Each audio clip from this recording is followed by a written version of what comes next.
Bien, ahora sí. Antes de comenzar la clase, me gustaría hacerles dos preguntas, y una depende de la otra. ¿Ustedes durante este año, vieron algo relacionado con ondas?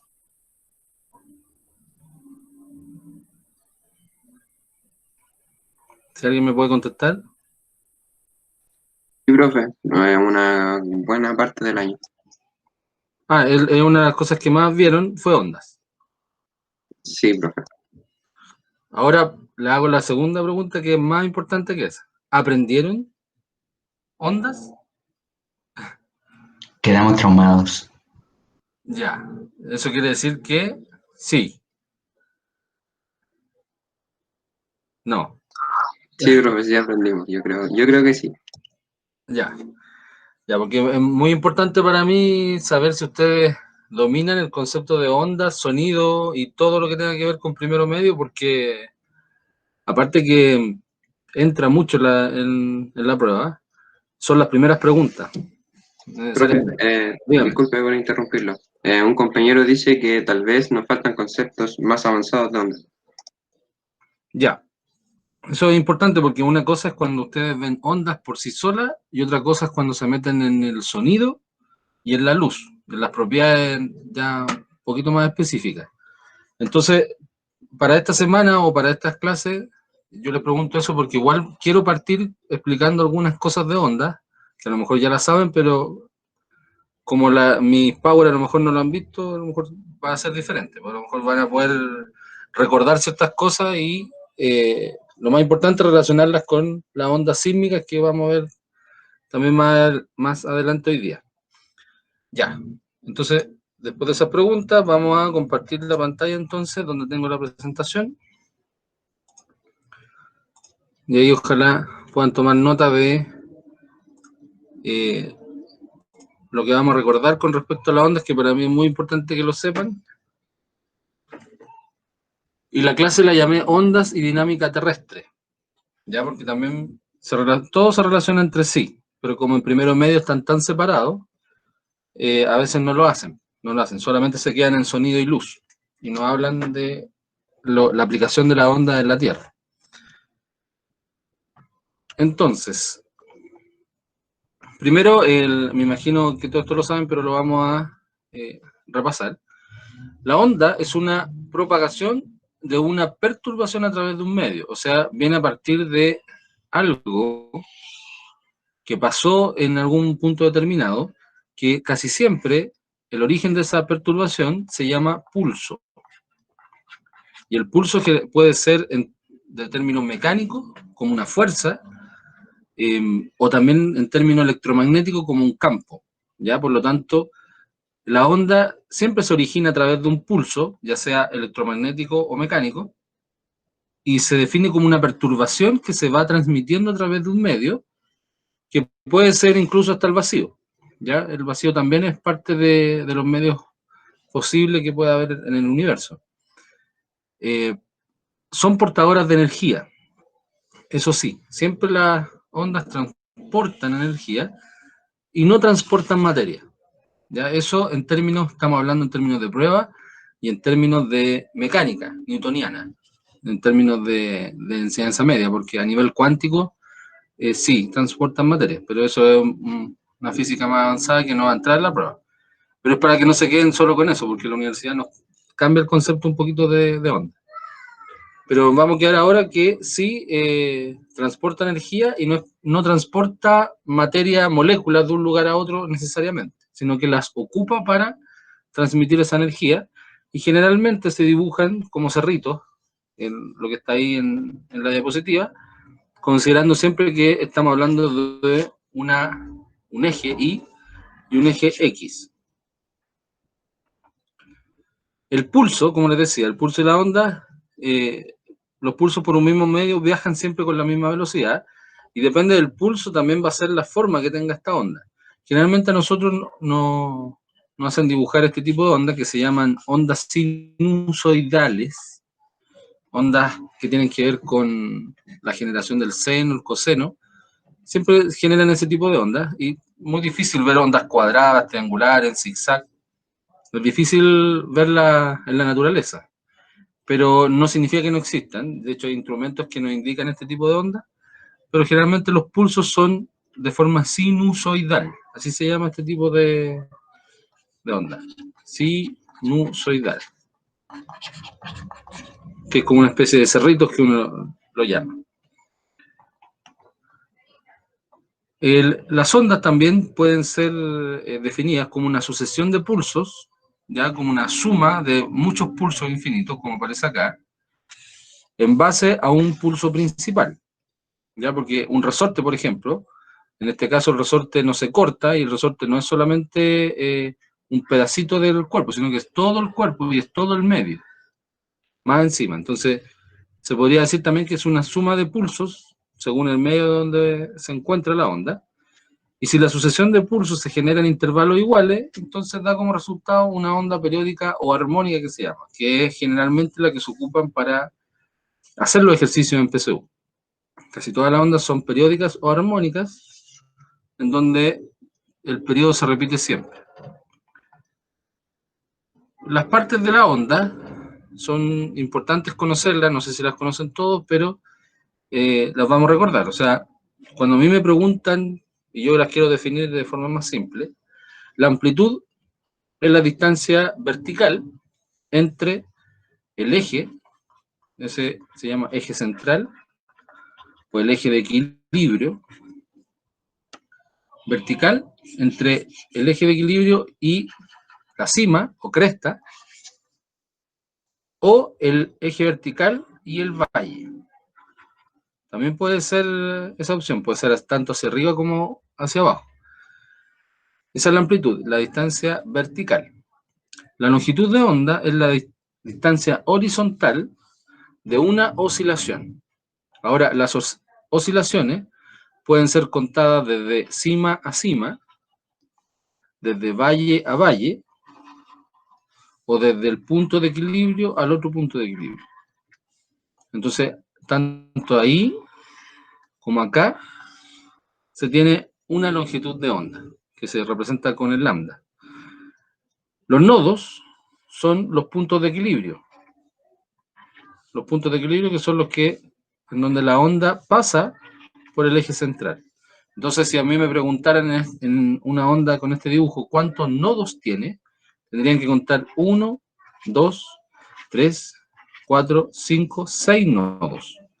Y los antinodos, que es lo contrario, serían los extremos. 1, 2, 3, 4, 5. Esos son los antinodos, los extremos. El valle es el punto de abajo, el inferior, en comparación que si esto fuera un eje, este sería el eje Y, este sería el eje X. Si estamos hablando bajo el X o bajo el 0, estamos hablando de valle. Sube arriba del X, se va a llamar cresta o cima. El plano horizontal de referencia es lo que se llama el eje central. Y la elongación son todos esos puntos. Todos esos puntitos menos la cima y el valle. Todos los puntitos que están en esa onda, todo eso se llama elongación. Entonces, por eso también pueden encontrar en internet que la amplitud representa la máxima elongación. También les puede aparecer como esa definición.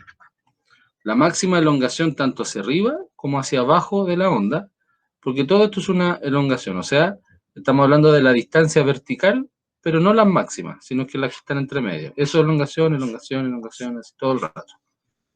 Ya, para que lo conozcan.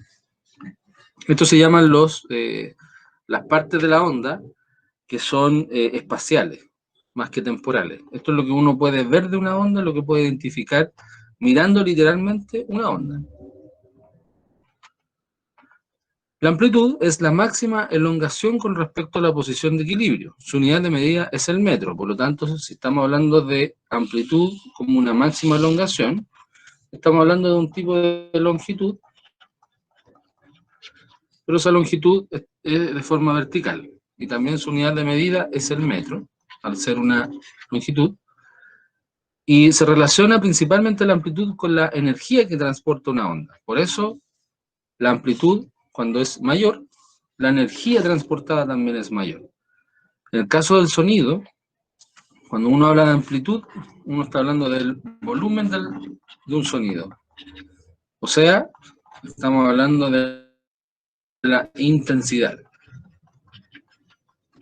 Entonces, cuando ustedes están escuchando una canción y ustedes le suben el volumen a la canción, lo que le están subiendo a la onda es la amplitud. La amplitud se está haciendo cada vez más grande hacia arriba y hacia abajo, más elongada, pero no cambia su frecuencia.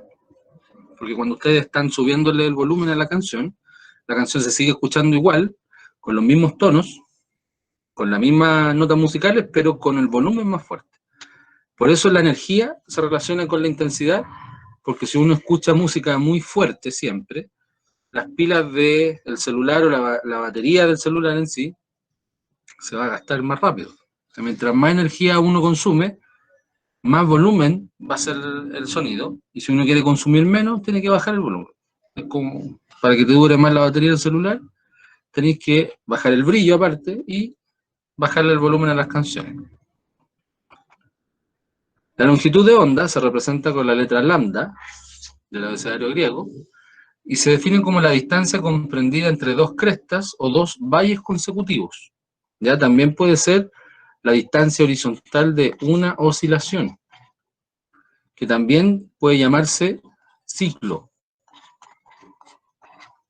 Una oscilación o un ciclo. La unidad de medida también es el metro.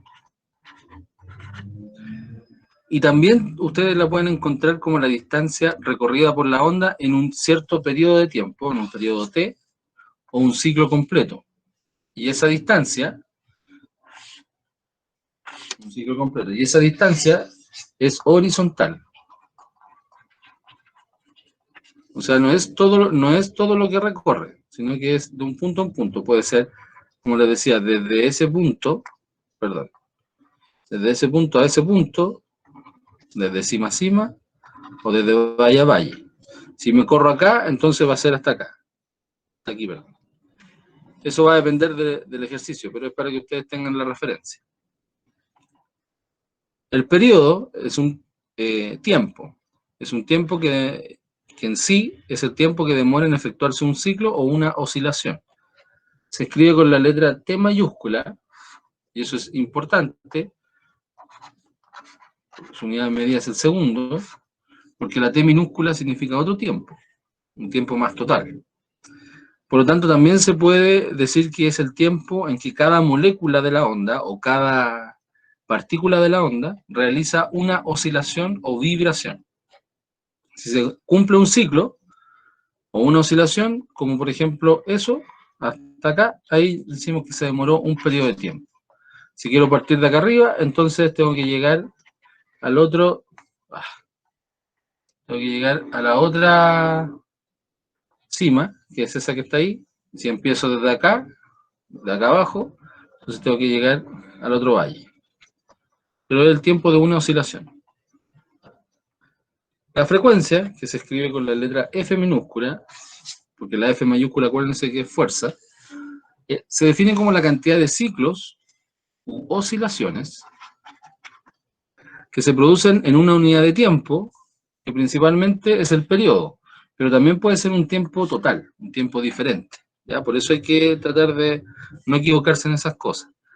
La unidad de medida es el hertz, y el hertz es una unidad casi adimensional, en donde se cuenta la cantidad de ciclos u oscilaciones por un tiempo determinado. Los ciclos es un número, y el tiempo se mide en segundos. Por eso, la unidad de medida de la frecuencia se llama segundo a la menos 1, porque el segundo está abajo en el denominador, y eso le pusieron los científicos el apellido de un físico que se llama Hertz. Entonces, cuando dicen un Hertz, significa un ciclo por cada segundo. Y así va aumentando o va disminuyendo según el problema. Pero lo importante es que sepan eso, que son ciclos por segundo. Y la rapidez, que se escribe con una letra V, es la distancia que recorre la onda en un determinado tiempo. La unidad de medida es el metro segundo, como cualquier velocidad. Y nosotros la distancia la podemos calcular de tres maneras. Esta sería como la ecuación 1. Si nos dicen que recorrió una cierta distancia en un tiempo total, esto es distancia total, y este es tiempo total.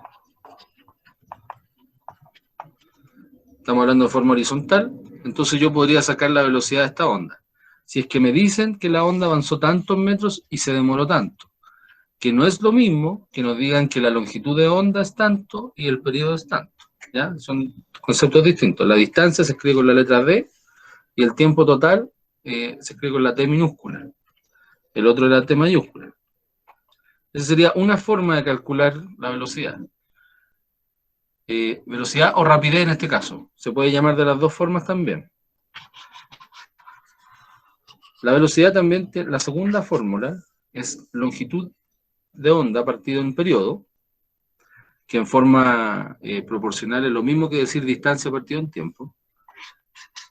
Y aquí colocamos entonces que también está la tercera forma, que es longitud de onda por frecuencia. Esta es la ecuación general de las ondas.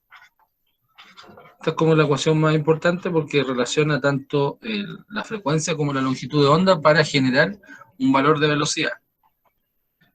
Eso significa entonces, perdón, se me adelantó, eso significa entonces que la frecuencia es el recíproco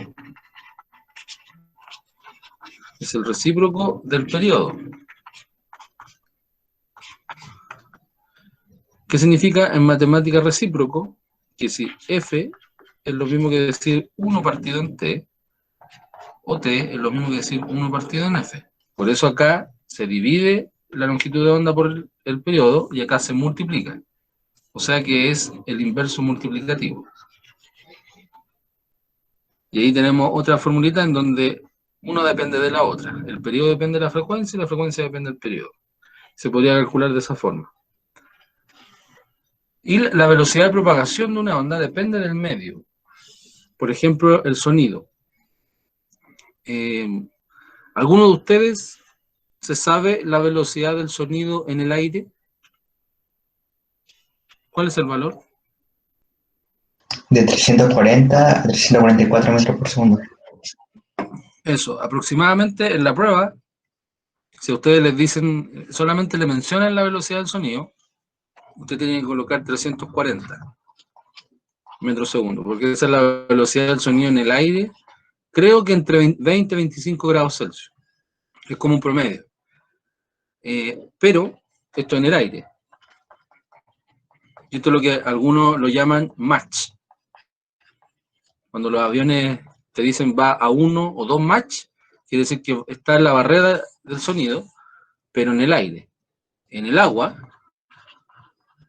estamos hablando de que tiene una velocidad mayor a 1500 metros segundo. No me acuerdo el valor exacto, pero son 5 veces más que en el aire. Entonces, la misma onda, del mismo tipo, puede tener distinta velocidad solo si tú cambias el medio.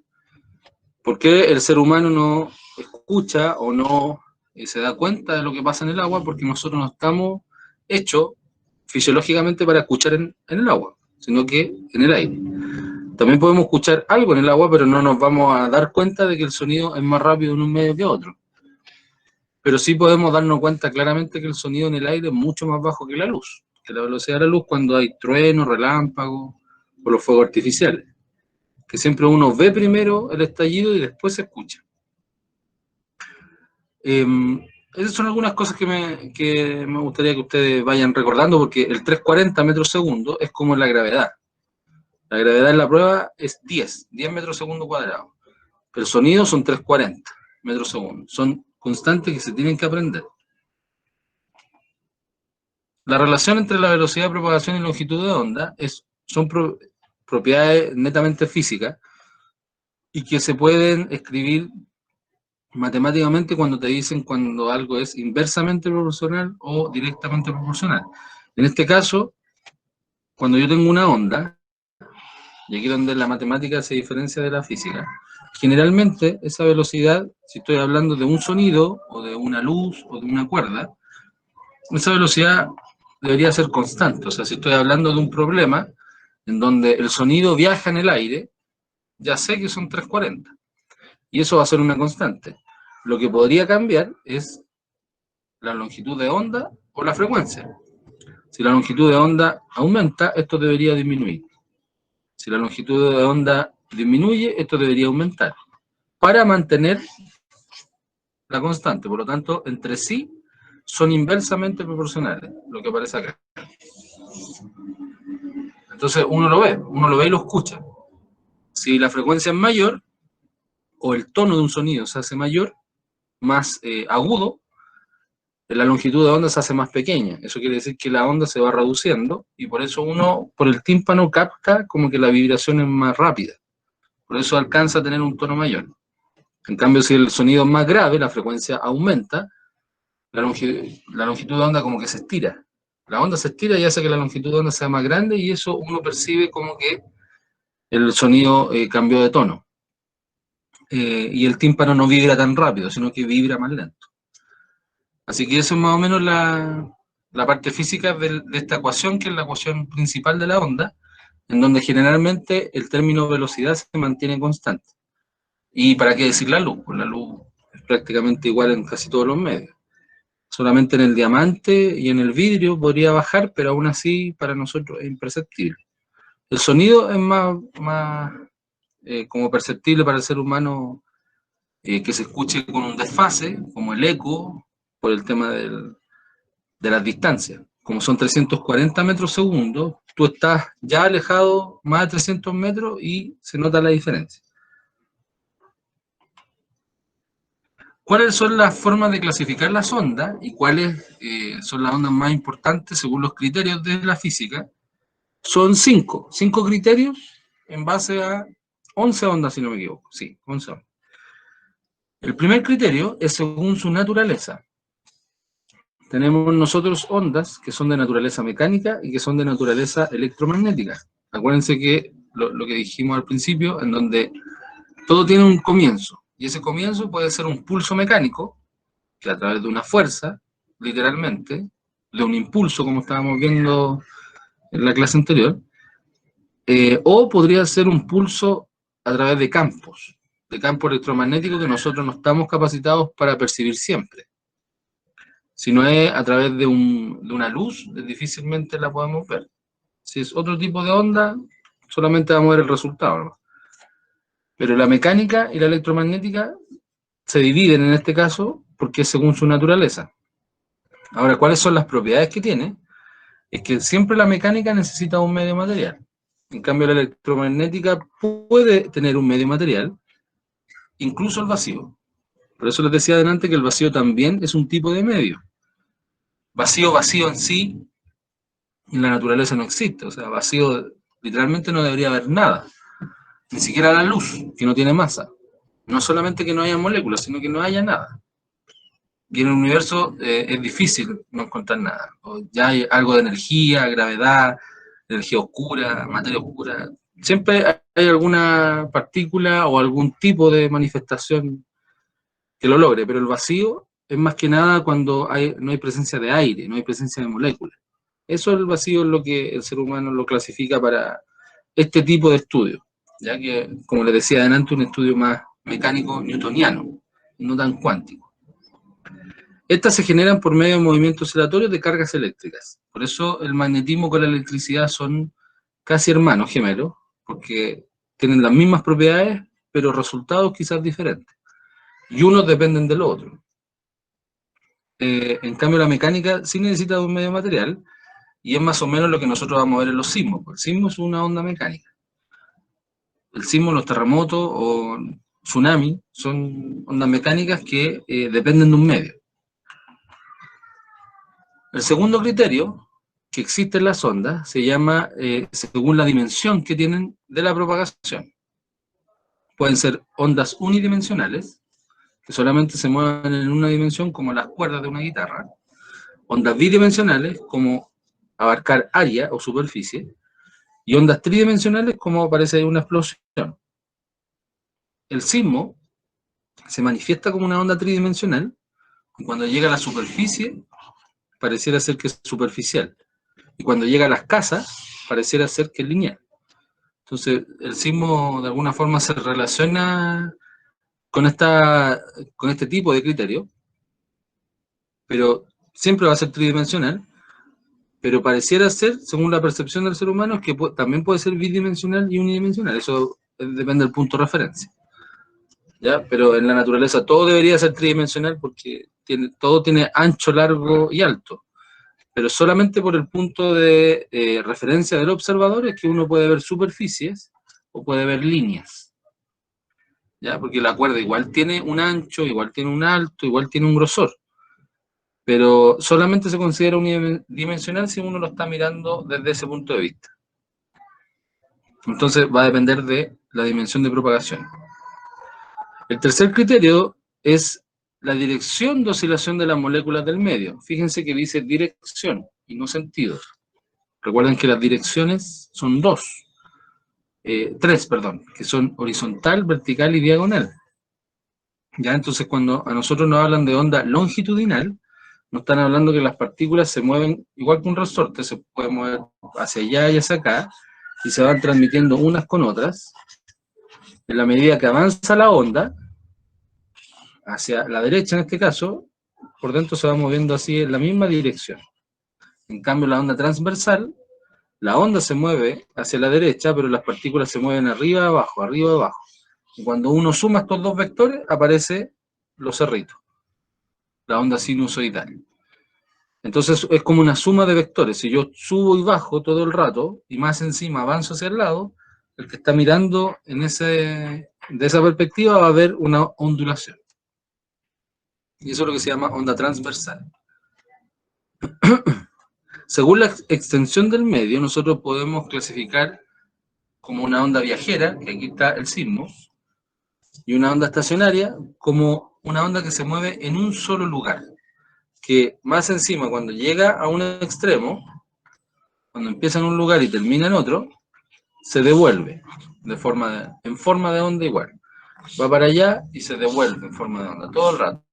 Y es lo que pasa con los microondas. Los microondas tienen un espacio cerrado acá que mantiene las ondas electromagnéticas de microondas encerradas.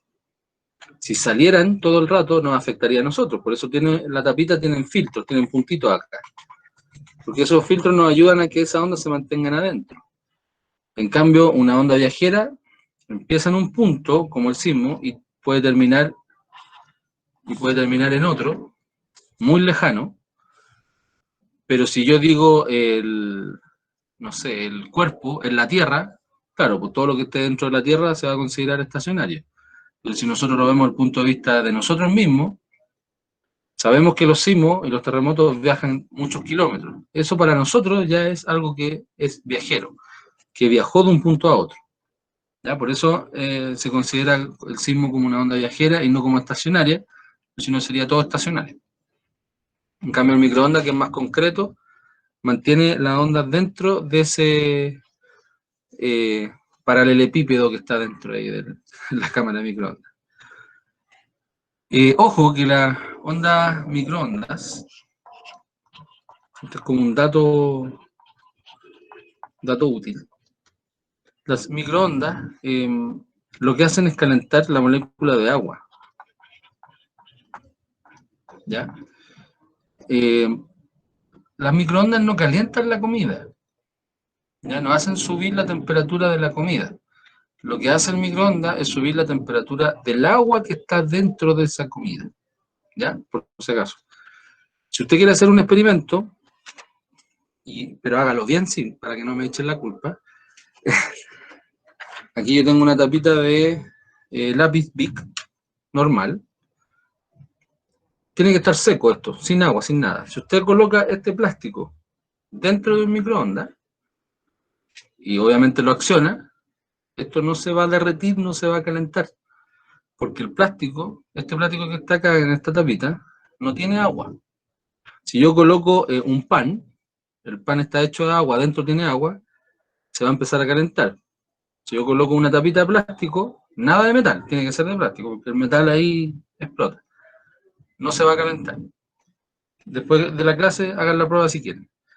Pero es uno de los experimentos más simples que se pueden hacer para demostrar que los microondas no calientan cualquier sólido. lo que hacen es calentar la molécula de agua. Y por eso quizás puede ser más peligroso para nosotros, porque nosotros estamos hechos casi todos de agua.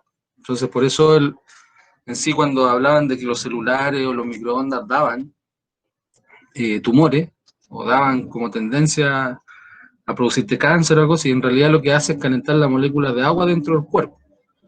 No tanto el tema de la radiación. Los microondas no son tan radiactivas en ese sentido. ¿Ya? Así que sería como una fake news que me dijeran que las microondas nos dan cáncer. Eso no es verdad.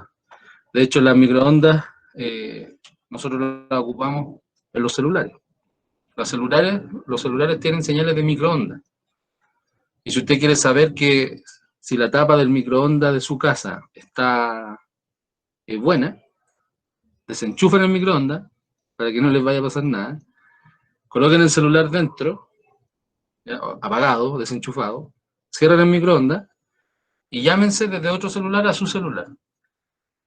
Si el celular de ustedes recibe la llamada, quiere decir que la tapa de ese microondas no está bien, porque eso quiere decir que está dejando pasar señales de microondas. Si ustedes se dan cuenta que aparece el buzón de voz cuando los llaman, quiere decir que esa tapa está buena, porque no deja pasar la onda del celular que está adentro, ¿ya? Pero son dos experimentos distintos, ¿ya? Porque me ha pasado que hay alumnos que se equivocan. El primer experimento tiene que estar encendido el microondas con la tapita de plástico sin humedad, sin agua. Y el segundo tiene que estar el microondas desenchufado. Después ustedes se van a dar cuenta de que dentro del microondas hay una tapita de vidrio y debajo del vidrio del plato hay plástico, hay rueditas. Entonces ahí van a entender de por qué eso no se derrite, porque en realidad eso no tiene agua, ¿ya? Para los que no lo habían pensado en algún momento.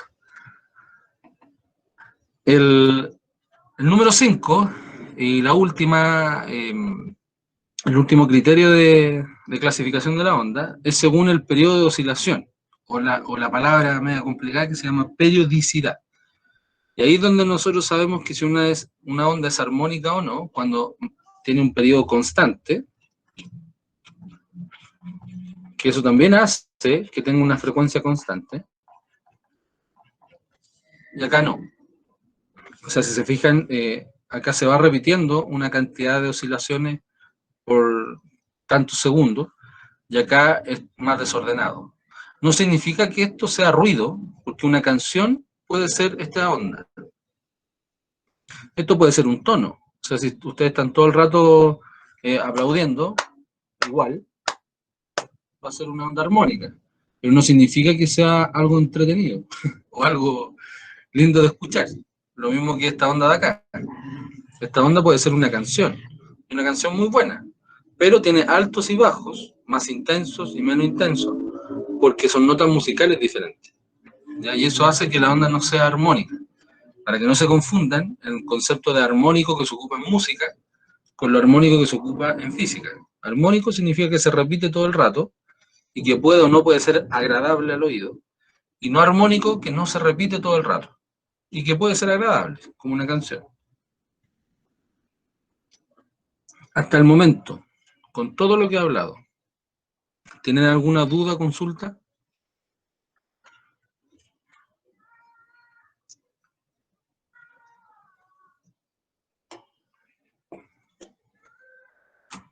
No, profe. ¿No? ¿Está bien? Ya.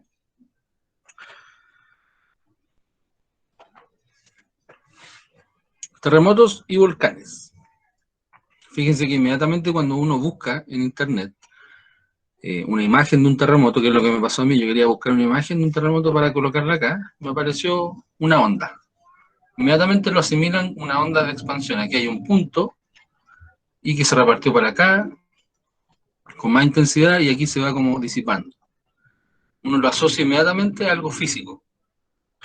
Y el volcán, que esta imagen me gustó harto porque igual es photoshopeada, no es directamente de una foto.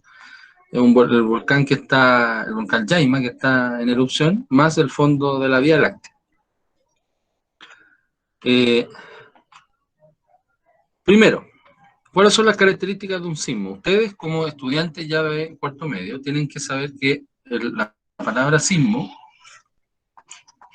es lo mismo que decir terremoto, y es lo mismo que decir temblor. ¿Ya? La palabra sismo es la palabra científica, porque yo puedo decir un sismo de grado 8, un sismo de grado 2, y va a seguir siendo un sismo. Esto es como en el lenguaje popular. Uno dice, un sismo grande, terremoto, un sismo bajo, temblor.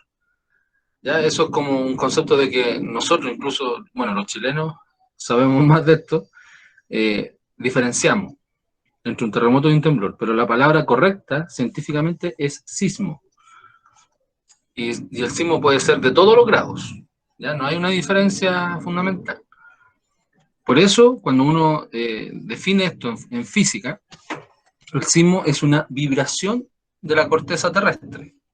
La mayoría se origina por la ruptura de una zona donde las placas tectónicas se encuentran tensionadas. Eso quiere decir que hay una energía acumulada o una fuerza que está a punto de manifestarse. Ahora, cuando nosotros nos dicen la corteza terrestre, no es solamente donde vivimos nosotros, ¿ya? Cuando uno dibuja la Tierra, tiene que acordarse que la Tierra, si yo lo quiero colocar como un tomate, la corteza terrestre sería la cáscara del tomate. O sea, casi nada. Tienen que acordarse de que la Tierra tiene un radio aproximado de 6.300 kilómetros aproximadamente son. 6.300 kilómetros y la corteza en sí no llega a más de 100 kilómetros. Entonces, de los 6.300 que tiene en un radio, desde ese punto hasta acá, 100 máximo en la corteza. O sea, la cascarita del tomate.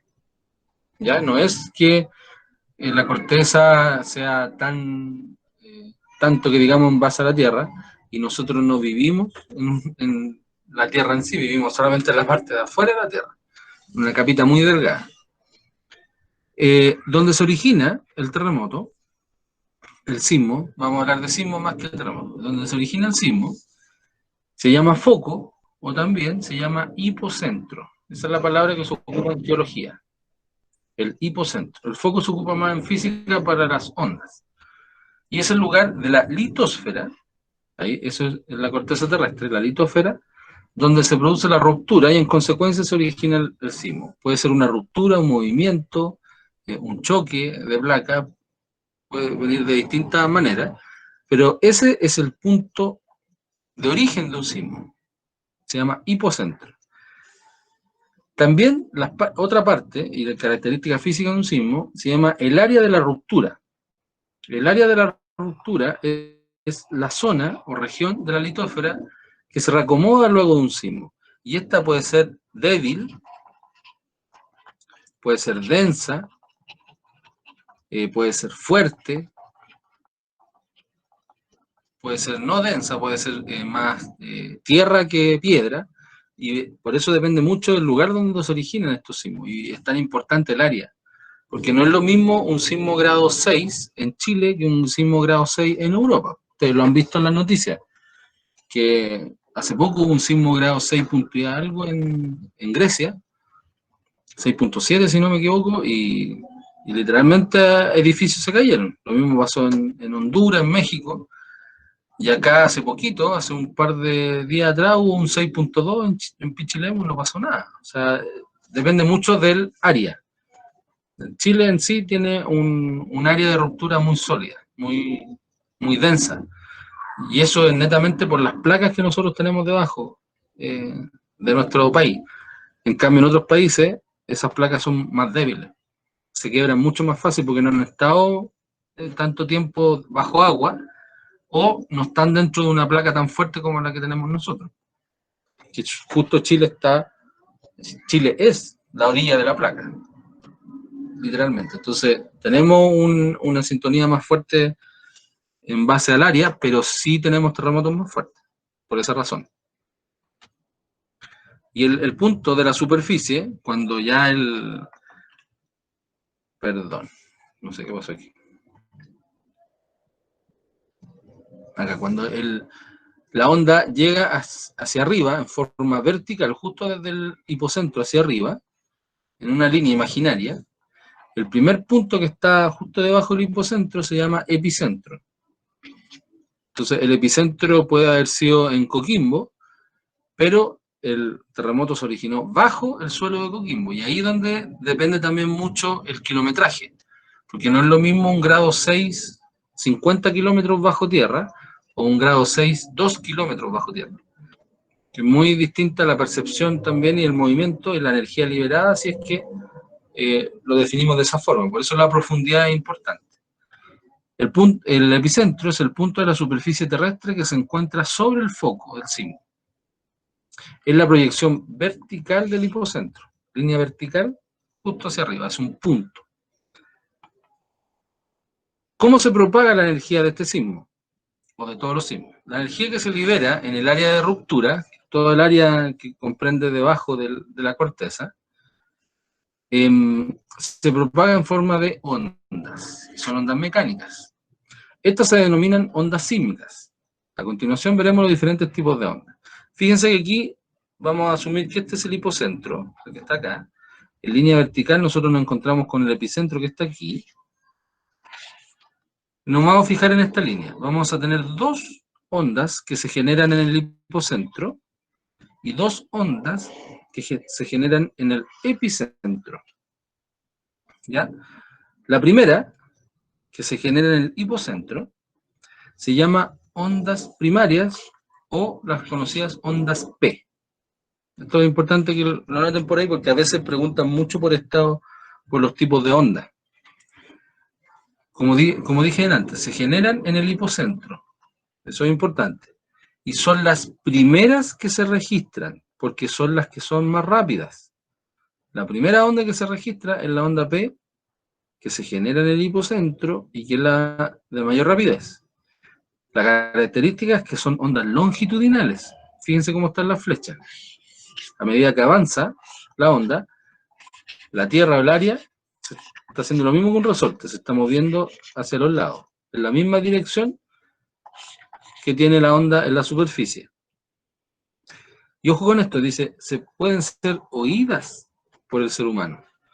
No es falso cuando algunas personas dicen, se escuchó fuerte el sismo, o logré escuchar cómo la tierra crujía.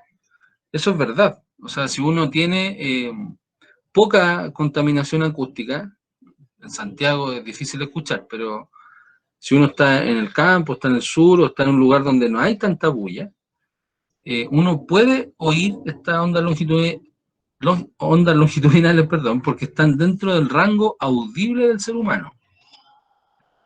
Eso es importante, son las únicas que se pueden escuchar, por eso son las primeras. Y ahí son las más rápidas. Pregunta para ustedes. ¿Cuál es el rango de frecuencia audible del ser humano? ¿Entre qué frecuencias? Entre 20 y 20.000 Hz. Exacto. Entonces, entre 20 Hz y 20K Hz se encuentran las ondas primarias. Y se dice primaria obviamente porque son las primeras en llegar. Y también la otra gracia que tiene es que este tipo de ondas se puede propagar en medios sólidos y líquidos. ¿Ya? Por eso es como una de las principales, y de hecho son las primeras que se detectan con los instrumentos. Y son ondas longitudinales.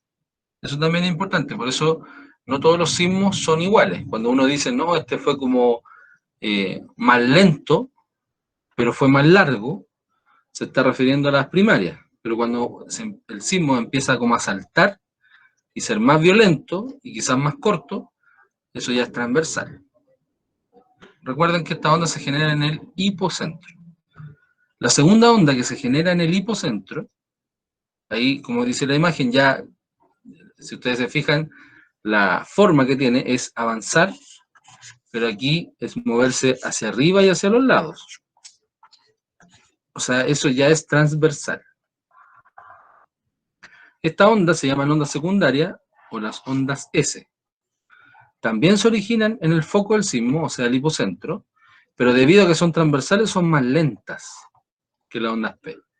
Entonces ahí ya tienen un dato. En física, una onda mecánica transversal es más lenta que una onda mecánica longitudinal, porque como son distintas direcciones, se pierde, entre comillas, se pierde energía, se pierde velocidad, porque se mueve para arriba y para abajo en vez de avanzar como la otra. Como la otra está en la misma dirección, tienen la posibilidad de avanzar más rápido o de ser más óptimo su movimiento. Este tipo de ondas no se propagan fluidos y se detectan después de las ondas P, por eso se llaman secundarias. Y son más o menos las que uno puede diferenciar cuando empieza el sismo. El sismo empieza de forma más horizontal y ya cuando va tomando forma se empieza como a mover hacia arriba y hacia abajo. En el epicentro se genera la onda 3 y 4. La onda 3 se llama onda de Rayleigh o U-ondas R. Son superficiales porque se originan en el epicentro. Su movimiento es similar al oleaje de mar, en forma de elipses. Se detectan después de las ondas S. Entonces eso quiere decir que a medida que la onda va avanzando, se va produciendo una especie de ola en donde la Tierra está haciendo esto así, y más encima avanza para allá. Entonces, si yo sumo ese vector con ese vector, me va a dar una onda sinusoidal también, pero es como si la Tierra hubiese hecho esto, una especie de ondulación interna. Por eso no son iguales a las ondas S. La onda S, si se fijaron delante, había unas flechas para allá y para allá. Estas se mueven en forma más circular, como elipse.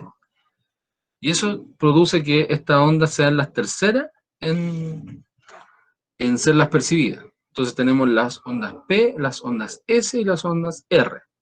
S y P se generan en el hipocentro y R es la que se genera en el epicentro, cuando ya llega la onda arriba y se está repartiendo esta energía hacia los lados.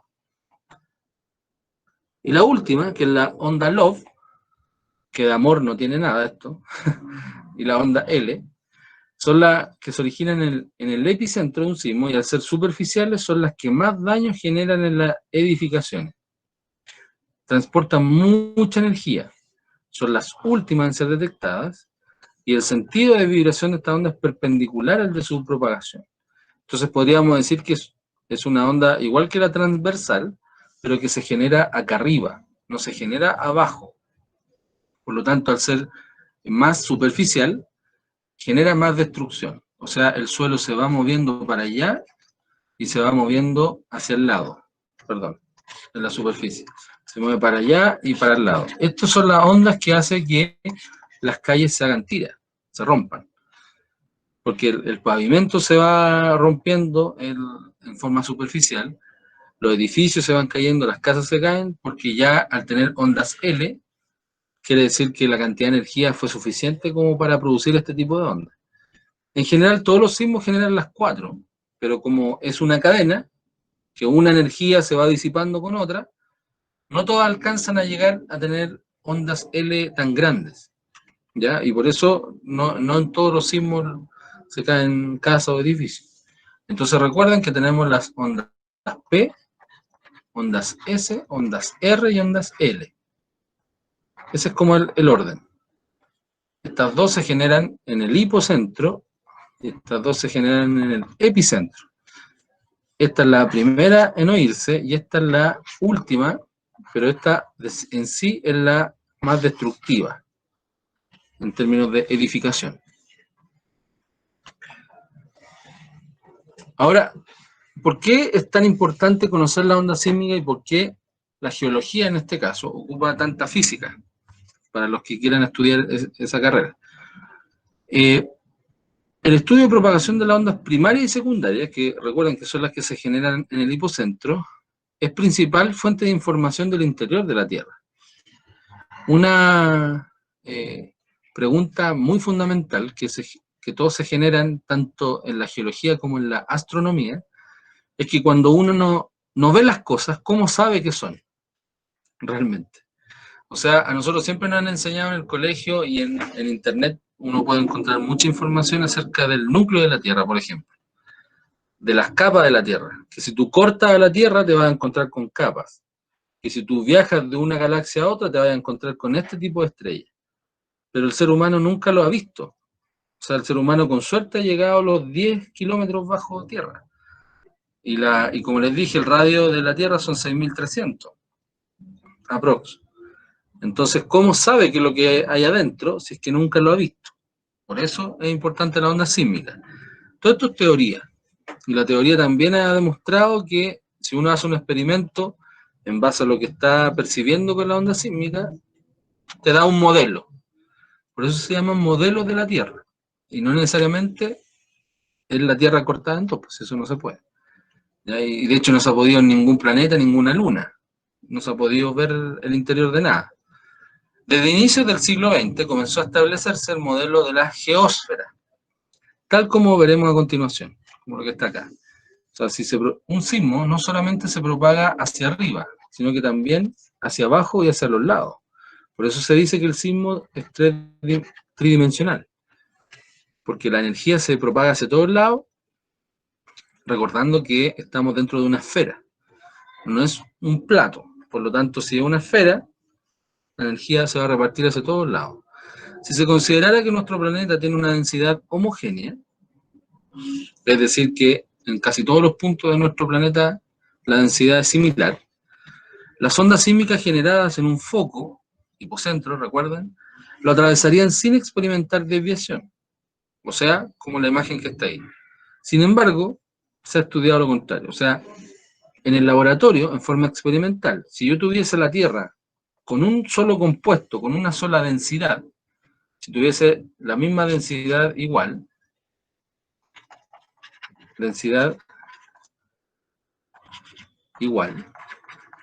en todos los puntos, si se produce un sismo acá, entonces yo debería percibirlo aquí, con una cierta diferencia de energía, pero debería percibirse aquí, aquí, en todos lados. Como no pasa eso, como en la experiencia se dan cuenta que no pasa eso, entonces por eso se dice que la Tierra tiene capas, porque no tiene la misma densidad. Ya como dato también, en términos de densidad, la densidad se escribe con la letra Rho del abecedario griego. ¿Y cuál es la fórmula de densidad? ¿Alguien me lo puede decir?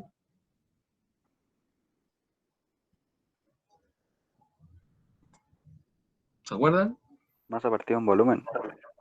Bien, o sea, estamos hablando de la cantidad de masa partido en volumen. Y otro dato, la Tierra es el planeta más denso del sistema solar. Por si les preguntaran también. ¿Ya? Ahora, ¿cómo sabemos que es el más denso si nunca hemos estado en otros planetas y así sucesivamente? Solo por estudios de la astrofísica, que nos permite saber más o menos de qué están hechos los otros planetas, el material. Júpiter es súper grande, pero es prácticamente gaseoso, casi todo. Eso hace que sea poco denso. O sea, lo mismo que Saturno. Saturno, si uno tuviera la posibilidad de traerlo a la Tierra, o si Saturno fuera del porte de la Tierra y la Tierra del porte de Saturno, Saturno flotaría en el mar. Así de poco denso es. O sea, muy liviano. Grande, pero liviano. Es decir, que es poco denso. Por eso existen los planetas que son terrestres y los otros planetas que son gaseosos. Y dentro de los terrestres, la Tierra es el más denso que hay. Entonces también es un dato importante para que lo sepan. En 1909, el sismólogo Andrija Mohorovičić, que eso es importante su apellido porque aparece dentro de como de los límites de la corteza. Acá está, de hecho. Determinó la existencia de un límite entre la corteza y el manto terrestre. O sea, ya se dio cuenta de que como había una desviación en los sismos, si yo percibo un sismo acá y realmente los detectores lo detectan aquí y no al otro lado, quiere decir que en el camino hay una capa que no permite que el sismo siga avanzando. Es decir, que se pueda devolver o que se pueda disipar, se pueda desviar, pero no avanzar. Entonces es más denso esta capa. Debido a la diferencia en la rapidez de las ondas P. O son las primeras en percibirse. El límite entre ambas capas se llama moho, o mojo, y ese límite, mojo, recibe el nombre de el límite de Mohorovicic. Tiempo después, el sismólogo Benno Gutenberg determinó que las ondas P y S eran afectadas por algo que estaba en el interior de la Tierra. Y ahí nació la idea de que existía un núcleo más denso, compuesto principalmente por hierro y níquel. Como son los compuestos más densos de la tabla periódica, y metales, eso produce que tengamos un campo magnético. De ahí viene la respuesta también de lo que pasa en términos de atmósfera o lo que rodea la Tierra. Y es coherente con lo que los geólogos decían, que tiene que haber algo más denso que hace que los sismos los desvíe. Y los sismos son energía, por lo tanto tiene que ser algo muy denso. Y lo más denso de la tabla periódica hasta el momento es el hierro, que es como el último elemento químico que se podría formar. Por eso nació la idea de que existe un núcleo, aunque no lo podamos ver.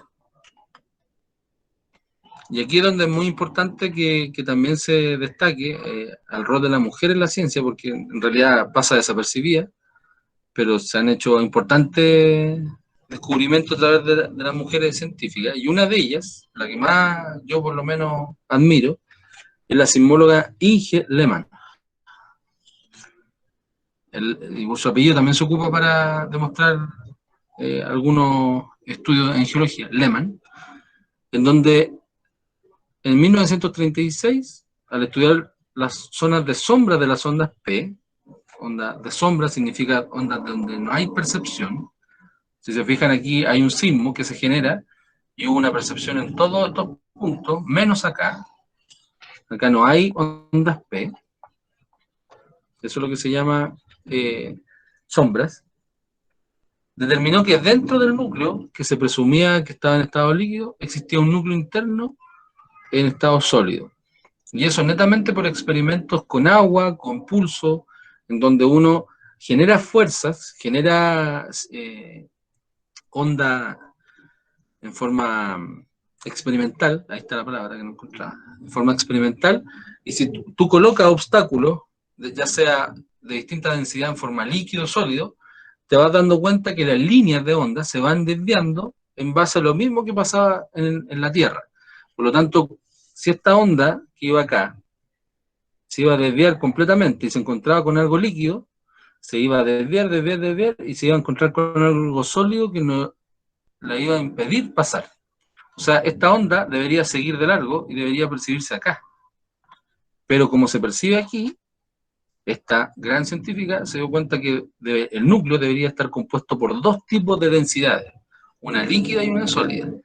Entonces ahí es donde los estudios se van uniendo y van demostrando que la Tierra, dentro de la Tierra tenemos capas, y esas capas son de distinta densidad, y en conjunto nosotros podemos tener la densidad de la Tierra en conjunto, pero se sabe que mientras más al centro de la Tierra uno vaya o uno trate de viajar, como lo que decía Julio Verne, se iba a encontrar con elementos de mayor densidad e iba a ser más difícil de estar, por una razón también que tiene que ver con la física. ¿Por qué dentro, supongamos que esta es la esfera, y la vamos a partir en la mitad, justo ahí al medio, necesito tener un cuerpo muy denso? ¿Por qué voy de lo menos denso a lo más denso cada vez que voy al centro de la Tierra? Tiene una respuesta que nos dijo Newton. ¿Qué es lo que pasa en el centro de un planeta? Aparte de que se genera un campo magnético, ¿qué es lo que se genera también? Presión. Y la presión, que se relaciona con la fuerza, ¿qué fuerza genera? ¿Cómo se llama esa fuerza? La gravedad. Exacto. O sea, si nosotros sabemos que la gravedad proviene del centro de la Tierra y que hace que todos los cuerpos vayan hacia abajo, queden pegados en esta esfera, imagínense lo que pasa dentro de esta esfera. O sea, dentro de esta esfera, cada vez que yo vaya al centro, me voy a encontrar con elementos más apretados, más densos. O sea, va a ser mucho más difícil entrar acá, acá y acá, hasta llegar a la mayor densidad, que supuestamente es el núcleo sólido de hierro, que es como un imán gigante. Un imán gigante muy compenetrado donde tú no puedes pasar al otro lado porque no existe otro elemento más denso que ese.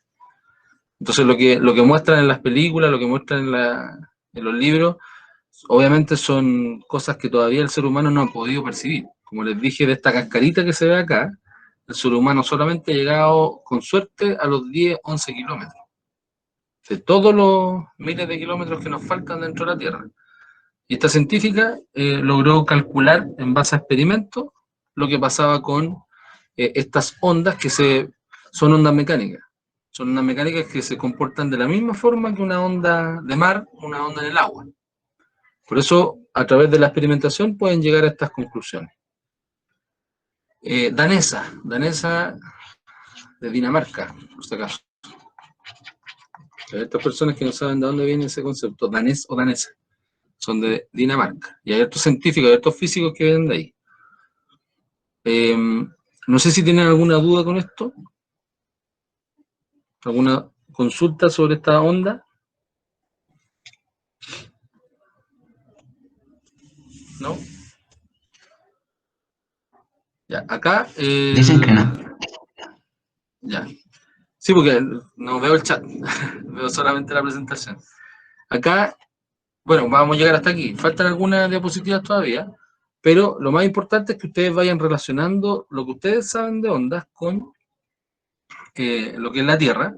Y lo que yo he visto a efectos de prueba, más que no aprendamos todo esto de memoria, más que no sepamos toda la materia, es que en realidad de ondas preguntan 3, 4 preguntas, siempre. En todo el módulo común de las 18 siempre 3 o 4 son de onda, que eso es harto igual. Y 1 o 2 de tierra. Siempre hay una, por lo menos. A veces se repite 2 o no, porque a veces también se intercambian con lo que es sistema solar. También nos pueden preguntar de algo de sistema solar. Pero este año, como es distinto, lo más probable es que nos pregunten solo de ondas sísmicas.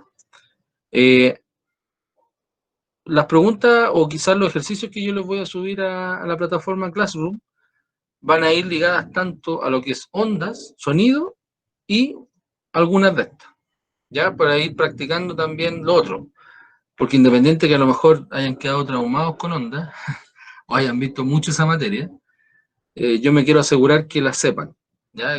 Y que puedan responder un tipo de pregunta PSU, porque no es lo mismo hacer un ejercicio de desarrollo que un ejercicio PSU que puede ser con fórmula o con definición, ¿ya?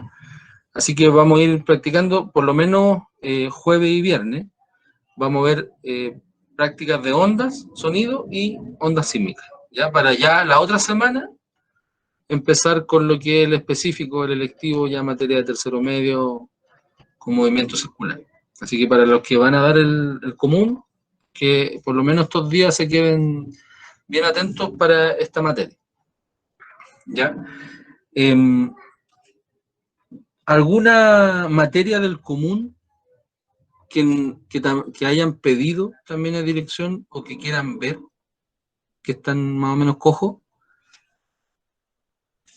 Profe, disculpa, no tiene que ver con eso, pero una compañera solicitó si es que podía subir el PowerPoint, o sea, la presentación. Ah, sí, sí la voy a subir, sí, sí. Sí, no hay problema. ¿Pero hay alguna otra materia del común que ustedes estén más o menos con dificultad?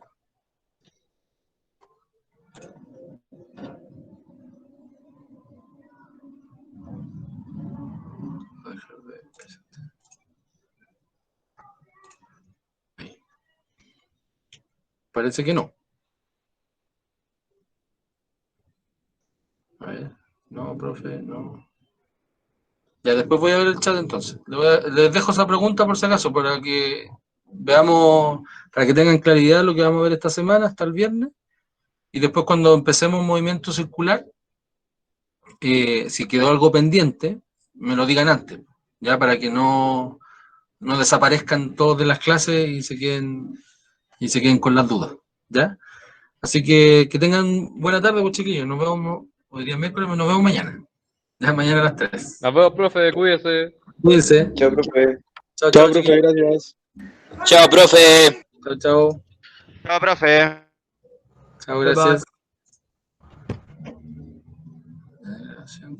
Espero les haya servido el material y ojalá no tengan dudas a la hora de poder hacer los ejercicios.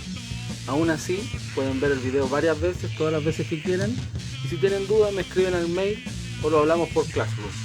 No se olviden de suscribirse al canal